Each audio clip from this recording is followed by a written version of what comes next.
চামারের দলের অবস্থা একেবারেই বেহাল। আজ ছিল মমতার বাসভবনে বৈঠক বিধায়কদের নিয়ে।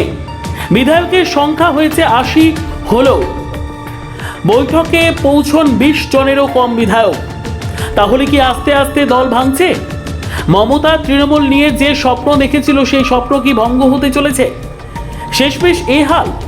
ভোটে বিপর্যয়ের পর দলের সাংগঠনিক পরিস্থিতি নিয়ে গুরুত্বপূর্ণ আলোচনা করার উদ্দেশ্যে রবিবার কালীঘাটে নিজের বাড়িতে তৃণমূল কংগ্রেসের বিধায়কদের বৈঠক ডাকেন দলনেত্রী মমতা বন্দ্যোপাধ্যায়। কিন্তু সেই বৈঠক শুরু হওয়ার আগেই সামনে আসে চমকপ্রদ ছবি।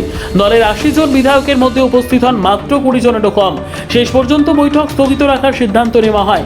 দলীয় সূত্রে জানা গিয়েছে, বৈঠকে উপস্থিতির হার অত্যন্ত কম হওয়ায় পরিস্থিতি নিয়ে অস্বস্তি তৈরি হয়। সূত্রের দাবি, এত কম সংখ্যক বিধায়ক উপস্থিত হওয়ার নেত্রী অসন্তুষ্ট হন এবং বৈঠকের নির্ধারিত ঘরেও প্রবেশ করেননি। পরে দলের প্রবীণ নেতা শোভনদেব চট্টোপাধ্যায়ের মাধ্যমে বৈঠক আপাতত বাতিলের বার্তা পৌঁছে দেওয়া হয়।